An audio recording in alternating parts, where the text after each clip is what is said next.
आज की आप बीती है नकली गुरुओं के चक्कर में जीवन बर्बाद कर लेने वाले गोपाल दास की।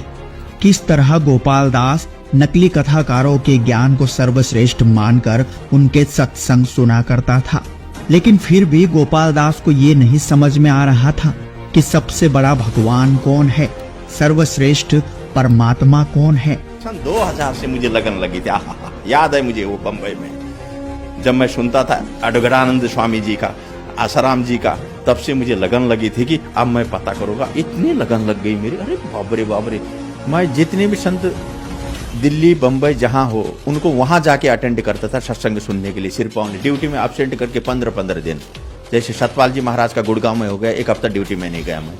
जैसे आसाराम जी का बम्बई में हो गया, मैं बम्बई जी में जाके अटेंड करता था। कृष्ण मिर्दुल जी बिंद्रावन के, उनको सत्संग सुनने के लिए मैं ड्यूटी एब्सेंट करके वहां जाता था। मैं पूजा भी करता था राम की। बोला मुझे उस परमात्मा से मिला जो सबसे सर्वशक्तिमान है, ये भक्ति करता था मैं। भक्ति यही करता था मैं, 24 घंटा मेरा ये मुख से वचन आता था। उस सबसे बड़ा भगवान कौन है, इसमें मैं रह गया। इसलिए 10 साल तक गुरु धारण नहीं किया। मेरे दोस्तों ने शब्द किया, मैंने नहीं। इन नकली गुरुओं के चक्कर में गोपाल दास को कोई लाभ तो नहीं हुआ, बल्कि नुकसान ही होता चला गया। गोपाल दास की करोड़ों की जमीन उनके भाई के नाम पर थी, और जब गोपाल दास ने अपने भाई से जमीन अपने नाम पर करने के लिए कहा तो गोपाल दास के भाई ने मना कर दिया, और इस तरह गोपाल दास को परिवार सहित दर दर की ठोकरें खाने के लिए छोड़ दिया गया। करीब 20 साल की कमाई मैंने भाई को भेजता रहा। उसने जमीन गांव में ले ली, मैं गया नहीं गांव में। ले लिया है, क्या जा रहा है। उसने अपने नाम पे जमीन कर दी, मेरी भी उसी के नाम पे थी पूरी जमीन। फिर मैंने भाई को बोला मेरे नाम पे आप कर दे भाई जमीन, और उसने नाम पे जमीन नहीं किया, मेरे नाम पे। फिर मैं बच्चों को लेके दिल्ली आ गया। गांव से पूरी परिवार बीमार थी, दामाद थी वहां, परिवार को मिसेज दामाद थी। बच्चा तो फेंट हो रहा था वहां, पूरी तरह खा रहा था, नीचे से जा रहे थे, पूरा बेहोश पड़ता था बच्चा। जैसे उनको यहाँ लाया, सोने के लिए बिस्तर नहीं था, परिवार साथ में कहाँ रहे। एक रिश्तेदार के घर रहा, वो बोला भाई कपड़ा तो नहीं होंगे। मैं बोला भाई मेरे पास ऐसा 800 रुपये का मैंने एक रसे गद्दा कर दिया, 200 बच गए भाई मेरे पास।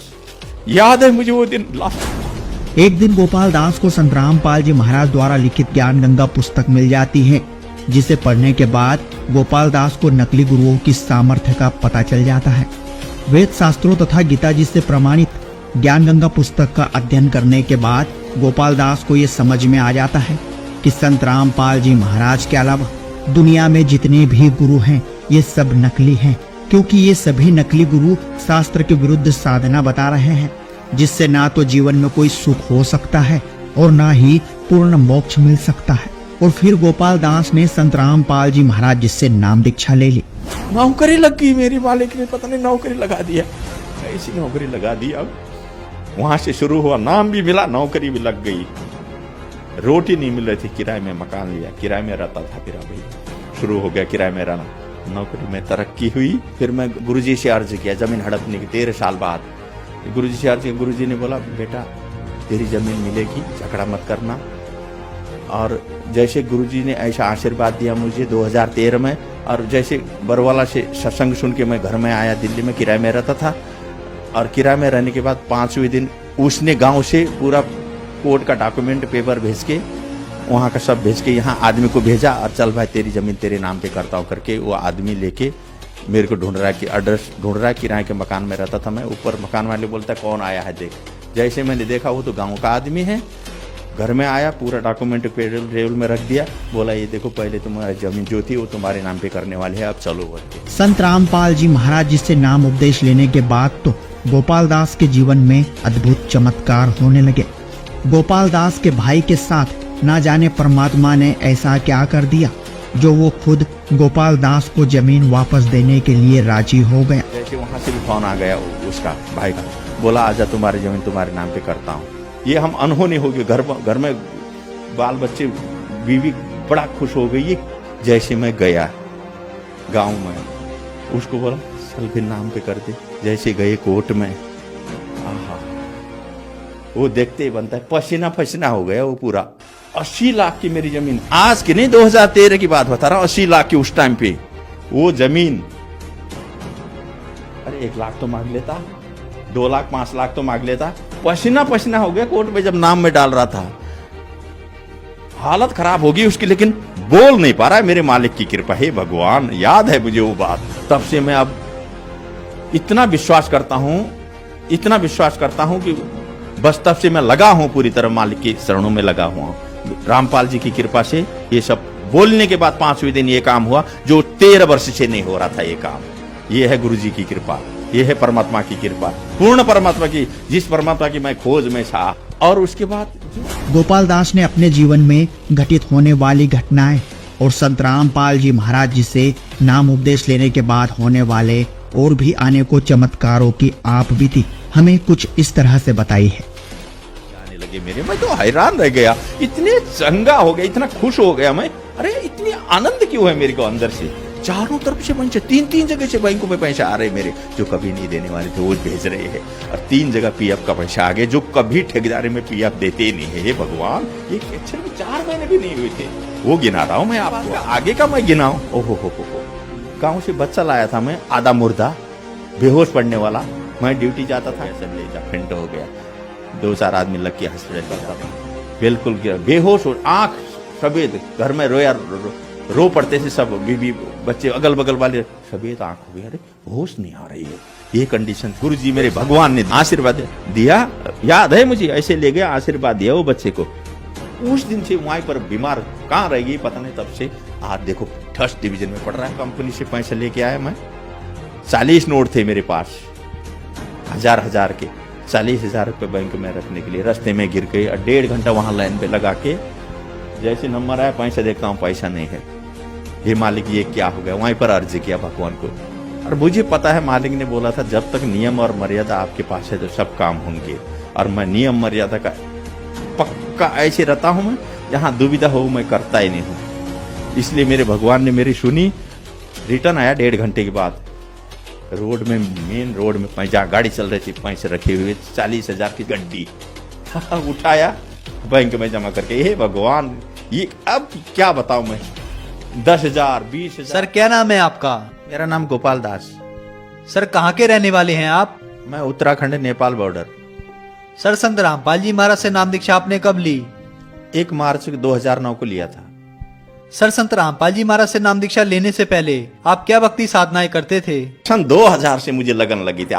याद है मुझे वो बम्बई में जब मैं सुनता था अडगड़ानंद स्वामी जी का, आसाराम जी का, तब से मुझे लगन लगी थी कि अब मैं पता करूंगा। इतनी लगन लग गई मेरी, अरे बाबरे बाबरे।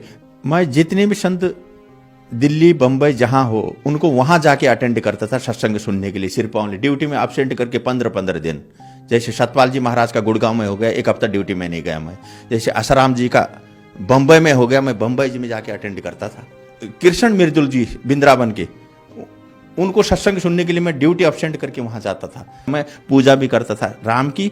बोला मुझे उस परमात्मा से मिला जो सबसे सर्वशक्तिमान है, ये भक्ति करता था मैं। भक्ति यही करता था मैं, 24 घंटा मेरा ये मुंह से वचन आता था। उस सबसे बड़ा भगवान कौन है, इसमें मैं रह गया। इसलिए 10 साल तक गुरु धारण नहीं किया। मेरे दोस्तों ने सबने किया, मैंने नहीं किया। सर आपने बताया कि आप सबसे बड़े भगवान की खोज में थे। उसके लिए आप सभी संतों के पास गए, सुधांशु जी के पास गए, आसाराम जी के पास गए। किसी ने राम को बड़ा बताया, किसी ने दुर्गा माता को, किसी ने श्री कृष्ण जी को बड़ा बताया। तो सर आपकी ये खोज पूरी हुई, आपको सबसे बड़ा भगवान मिला। जैसे मुझे 2009 में वो बुक मिली, भक्ति सौदागर बुक मिली 2009, 1 फरवरी कालिका मंदिर ओखला में तेजेंद्र भगत जी ने मेरे हाथ में बुक पकड़ाई। सेंट्रल बैंक का मैनेजर है वो आदमी दिल्ली में। बुक पकड़े, जैसे मैंने वो बुक देखा, अरे तेरी 8-10 पेज क्या पढ़ा था मैंने। रात को फोन किया उसको, हे भगवान तो ये है भाई, मिल गया मुझे। अब पता चला ये तो इतने बड़े भगवान। उसको मैंने फोन किया रात को, मुझे ले चलना है वहां आश्रम ले, अब पहला गुरु धारण करूंगा। इसी चक्कर में मैं था। अब मुझे पता चला कि सबसे बड़ा सर्वशक्तिमान भगवान कौन है। उन्होंने बोला अच्छा अभी सो जाओ, मैं तुम्हें कार में मेरी ले जाऊंगा, नाम दिलाऊंगा। फिर उन्होंने मुझे 1 मार्च को अपनी कार में पर बोला संत रामपाल जी के आश्रम में वहां ले गए और उनसे नाम दीक्षा मुझे दिला दी। सर आपने बताया कि आपने सभी संतों के 10 साल तक सत्संग सुने, लेकिन किसी को अपना गुरु नहीं बनाया, क्योंकि आप एक खोज में थे कि मेरे को सबसे बड़ा भगवान मिले। और संत रामपाल जी महाराज की शरण में आने के बाद आपकी वो खोज पूरी हुई। तो संत रामपाल जी महाराज से नाम दीक्षा लेने के बाद क्या आपको कोई लाभ भी मिले? जैसे मैंने नाम लिया वहां से 1 मार्च को, उस दिन से मैं 4 महीने फर्स्ट नाम जो दिया गुरुजी ने, जो मेरे मैं याद है मुझे, जो मेरे फंसे हुए पैसे पीएफ में 3 जगह पैसे लकट गए। अरे अचानक नहीं देने वाले, बैंकों में पैसे आने लगे मेरे। मैं तो हैरान रह गया, इतने चंगा हो गया, इतना खुश हो गया मैं। अरे इतनी आनंद क्यों है मेरे को अंदर से, चारों तरफ से पैसे 3 जगह से बैंकों में पैसे आ रहे मेरे, जो कभी नहीं देने वाले थे वो भेज रहे हैं। और 3 जगह पीएफ का पैसा आ गया, जो कभी ठेकेदारी में पीएफ देते ही नहीं है। हे भगवान, ये अक्षर में 4 महीने भी नहीं हुए थे, वो गिना रहा हूं मैं आपको। अब उसके बाद का आगे का मैं गिनाऊं, ओहो। फिर मैं गांव गया नाम लेने के बाद। गांव से पूरी परिवार बीमार थी, दमा थी वहां परिवार को, मिसेज दमाग थी, बच्चा तो फेंट हो रहा था वहां, पूरी तरह खा रहा था, नीचे से जा रही थी, पूरा बेहोश पड़ता था बच्चा। जैसे उनको यहाँ लाया, सोने के लिए बिस्तर नहीं था, परिवार साथ में कहाँ रहे, एक रिश्तेदार के घर रहा। वो बोला भाई कपड़ा तो नहीं होंगे। मैं बोला भाई मेरे पास 800 रुपये का मैंने एक रसे गद्दा खरीदा, 200 बच गए भाई मेरे पास। याद है मुझे वो दिन लास्ट नगर में नौकरी लग गई मेरी, मालिक ने पता नहीं नौकरी लगा दिया, ऐसी नौकरी लगा दी। अब वहां से शुरू हुआ, नाम भी मिला, नौकरी भी लग गई, रोटी नहीं मिल रही थी, किराए में मकान लिया, किराए में रहता था। फिर अभी में शुरू हो गया किराए में रहना, नौकरी में तरक्की हुई। मैंने 20 साल बम्बई में नौकरी करी, 20 साल की कमाई मैंने भाई को भेजता रहा।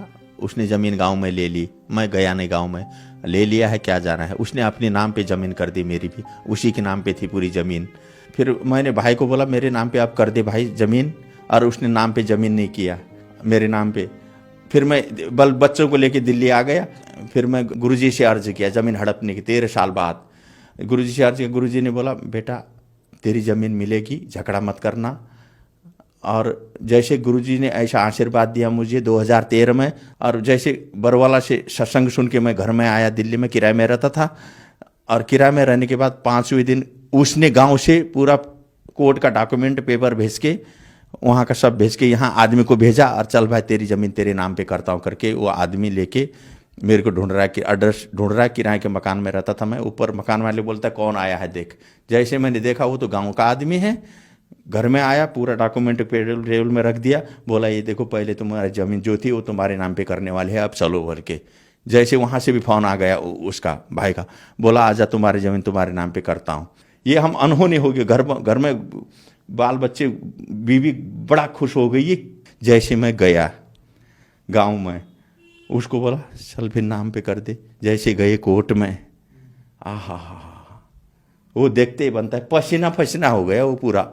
80 लाख की मेरी जमीन, आज की नहीं 2013 की बात बता रहा हूँ, 80 लाख की उस टाइम पे वो जमीन। अरे 1 लाख तो मांग लेता, 2 लाख 5 लाख तो मांग लेता।